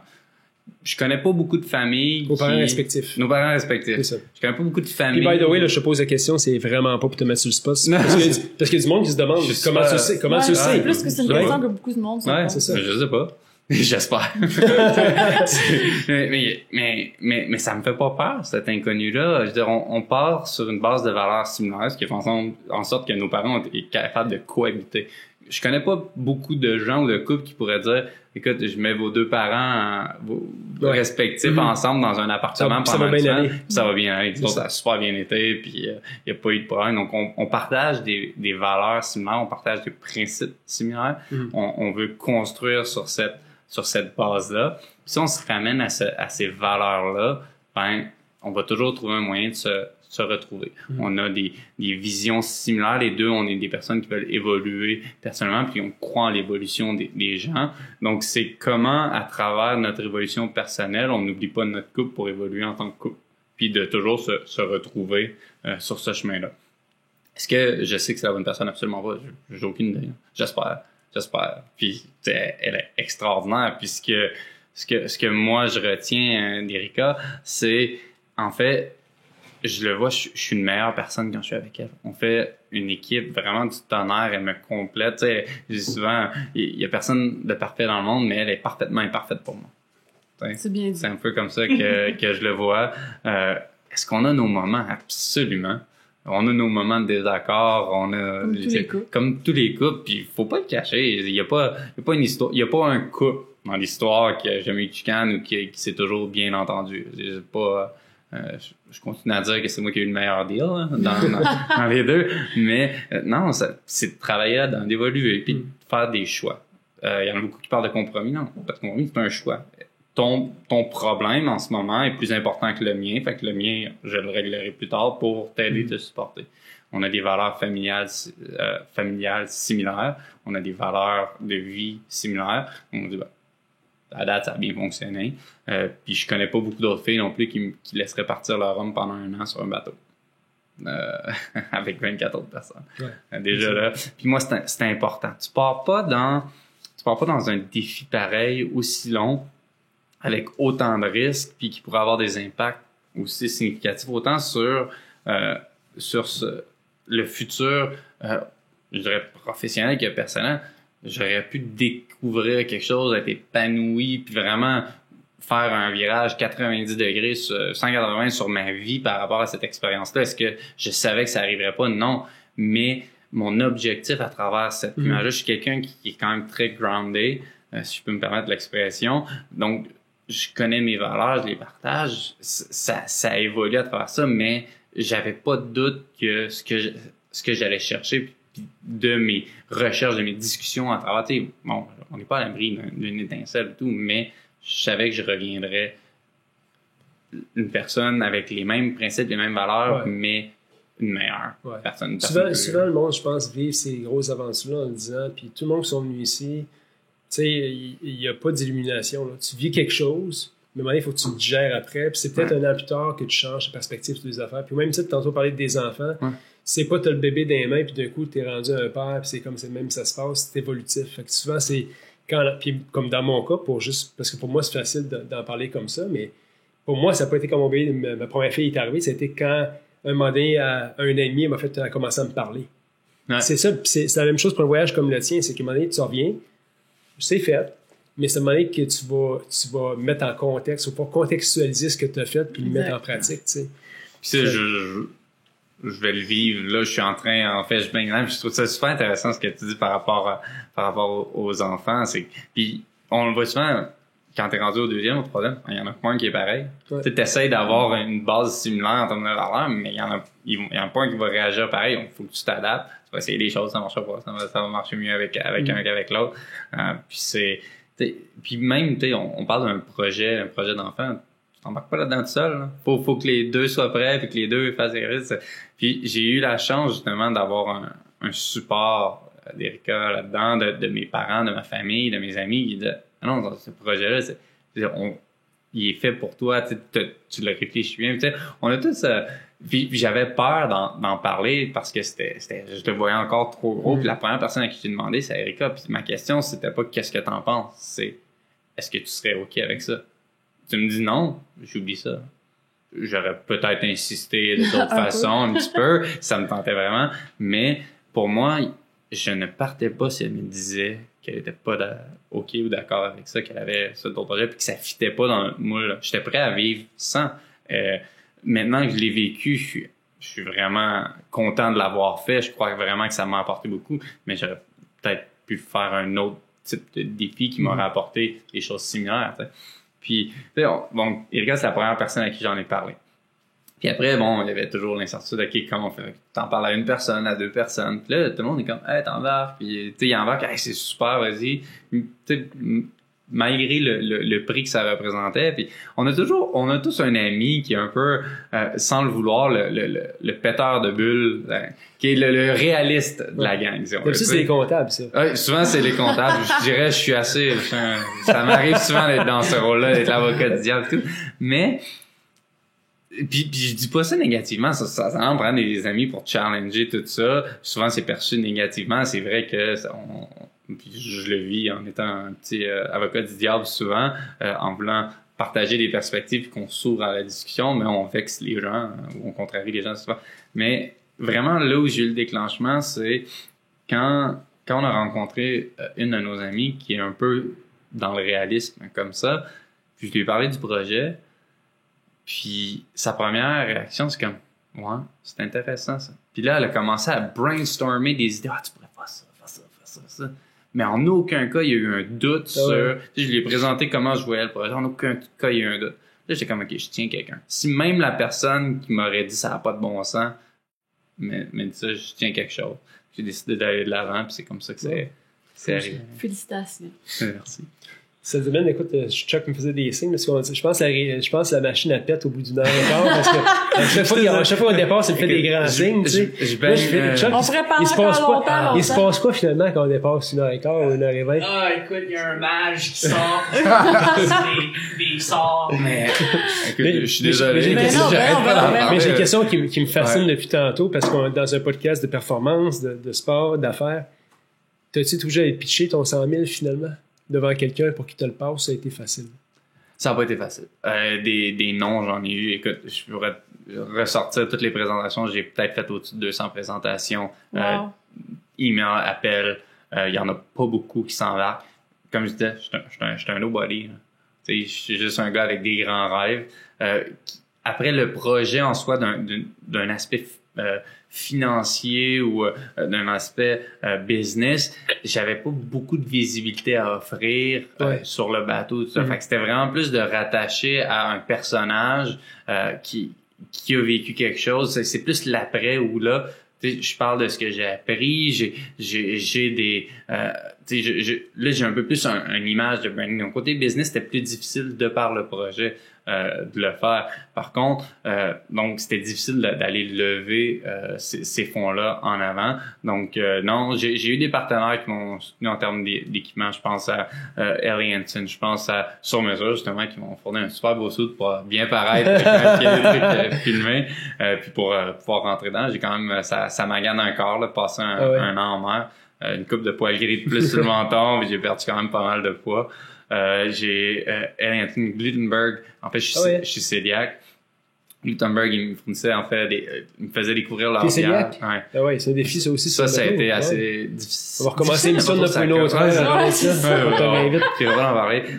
Écoute, j'ai plein de compagnies comme ça qui m'ont aidé de par leurs produits puis leur aide à venir à travers ça. J'ai une compagnie qui m'a rejoint pour leur panneau solaire où on peut charger nos téléphones des speakers à bord pour mettre de la musique. Tu sais, c'est plein de petites choses comme ça. Puis ça, justement, à travers ça, ben moi, pour les remercier, je pars une petite campagne de sociofinancement pour m'aider à chercher un peu le côté technique pour préparer les conférences, faire le documentaire, puis préparer le livre. Mais je veux faire connaître mes partenaires. Donc, ce que j'ai fait, c'est on prend leurs produits, puis je les distribue à travers mon réseau. Je fais une campagne sur Make a Champ pour justement amener le projet à la prochaine. Donc, beaucoup vont faire une campagne de sociofinancement avant. Moi, je le fais après pour faire connaître mes partenaires à tout le monde, puis justement m'aider dans le partage de cette aventure-là. Je peux pas m'empêcher de te poser la question. Est-ce que tu as parlé de Gutenberg, là? Est-ce que tu comprends pourquoi les marins sont reconnus pour boire en mer maintenant? Un petit peu. C'est étonnant, mais il y a une... Je sais pas, en fait, les sirènes, savez-vous d'où ça vient? Non, les sirènes en mer. En fait, c'est une sorte de poisson qui nage un peu comme une sirène.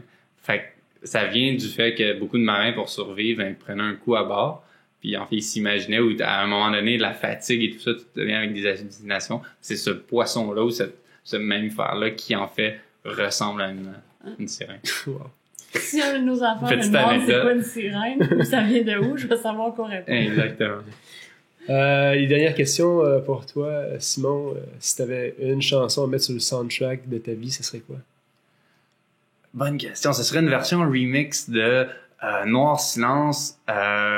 C'est quoi le titre? C'est Le petit gars d'à côté, je pense? Ouais. Mais une version positive. En fait, mon cousin qui est un peu chansonnier, qui joue de guitare, il a fait une version positive à mon mariage. Ah ouais, ça a été un des moments marquants. C'est extraordinaire. Puis c'était une chanson qu'on chantait beaucoup quand j'étais jeune, puis je brassais de l'air un peu. Wow. Okay. Cool. Si tu avais un livre que tu aurais à partager au plus grand nombre de personnes possible? Il y en a tellement. Puis c'est un truc qui m'a manqué, ça à bord, l'aspect intellectuel de la livre. Pas lire un livre avec les vagues qu'il y a, puis le fait que c'est toujours mouillé, puis on n'a pas le temps non plus. Je dirais Outliers de Malcolm Gladwell. Il y a beaucoup de livres. Malcolm Gladwell, j'adore son côté un peu psychologue business derrière aussi, puis ça démontrait justement que le succès, ben ça venait avec des efforts derrière, puis on voit souvent juste la pointe du iceberg. Puis au Québec, Rêver grand de Luc Poirier. C'est un livre que j'ai dévoré ça avant mon aventure. En fait, l'année où j'ai parti mon aventure, j'ai lu Rêver grand puis Richard Branson. Screw it, let's do it. Puis à un moment donné, c'est juste ça. C'est un peu ça. C'est un peu ça, c'est genre. OK, des risques, il y en a, mais j'y vais, puis j'arrête une fois que c'est rendu. Cool. J'ai une dernière question, parce que regarde, ça c'est mes notes d'entrevue. Moi, je prends toujours des notes parce qu'il faut que j'écrive pour me rappeler, sinon je les oublie. Mais j'ai pris une note ce matin qui est une quote de Jim Rohn. Tu connais-tu Jim Rohn? Non, je vais le connaître. Tu vas voir ça. Peut-être en fait Puis le nom. ce qu'il disait, c'est You can't change the direction of the wind, but you can adjust the sail. Qu'est-ce que tu as à dire par rapport à ça? C'est vrai, puis c'est ça la vie. Je veux dire, on fait face au vent, on fait face au courant. Un bateau, ça peut pas aller droit en la direction qu'il va aller. Donc, tu t'adaptes. Tu fais des changements, mais tu n'oublies jamais la direction, puis tu te rends là. C'est vraiment... Ouais. C'est vrai. C'est vrai pour la vie. Puis il y a plein justement de quotes par rapport à la voile. Mais ça représente aussi la voile et la navigation. Ça a un aspect humain, ça a un aspect de vie. Puis c'est ce que je suis allé apprendre là. L'école de la mer, c'est l'école de la vie. T'sais. Puis les prochains projets pour toi, c'est? Là, on est en mode de préparation des conférences. Vraiment. Est-ce que tu vas avoir un travail stable à travers ça, 9 à 5, ou... Pour le moment, pour non. Tu vis ton aventure. Pour moi, là, l'aventure sûrement est terminée. L'aventure sur Terre commence. Petite phrase quétaine avec laquelle je suis venu et que je trouve super cool, en fait. Vraiment, je veux partager ça. Ça fait partie du projet. J'ai déjà quelques demandes de conférences par rapport à ça. Donc, je veux aller au bout des choses. Je vais voir jusqu'où le projet de livre peut aller. J'ai rencontré quelqu'un qui dit chaque personne a un bon livre en dedans d'eux. Faut qu'ils le mettent. On va voir jusqu'où ça peut aller, jusqu'où ma plume va m'amener. Mais éventuellement, ça va être de retourner sur le marché du travail pour aider les entreprises à être des meilleures entreprises, à faire des meilleurs choix, puis à incorporer leur monde, puis à tous travailler en société pour faire un meilleur monde. Simon, super intéressant. Merci beaucoup d'être venu. Merci à vous de m'avoir reçu. Puis, où est-ce qu'on peut connecter avec toi? On peut connecter avec toi? Sur Facebook, j'ai ma page qui relate un peu toute l'expérience, l'aventure Simon en mission. J'ai ma page Facebook Simon Dubois. Site internet simondubois.ca. Puis j'ai repris contrôle de mon Instagram. Fait qu'on va avoir des photos là, pour... Qui a repris le contrôle d'Instagram? Personne? Personne, non. À base, c'était tellement difficile avec un téléphone pour prendre les photos et tout. Donc, les footages vont sortir progressivement. Puis ma campagne de sous-financement Make a Champ / Simon Dubois, si vous voulez me donner un coup de main, où il y a même des bons deals pour les conférences. T'as-tu des conférences qui sont déjà prévues à Montréal pour l'instant? Les gens peuvent te voir dans le monde corporatif ou dans le monde scolaire, donc c'est pas ouvert au public, mais ça va venir éventuellement, justement, je reviens. Les dates. Absolument, je vais communiquer ça. Puis n'oubliez pas, liker le podcast, c'est super important. Ouais. Merci. C'est vraiment sur la coche. Même nous autres, on a oublié de le dire tout le temps. C'est faut insister. Merci. Mais c'est le fun d'avoir un produit québécois avec autant de qualité puis d'amener ce côté familier aux aventures. J'ai appris beaucoup là-dedans. Je suis content d'en faire partie aussi. Merci, c'était super intéressant. Merci. On se fait une machine. Ce podcast vous a été présenté par l'équipe Tardif de Royal Lepage et l'équipe Stéphanie Simpson de Multiprêt Hypothèque. Pour tous vos besoins immobiliers, l'équipe Tardif et l'équipe Stéphanie Simpson, avec vous jusqu'au bout.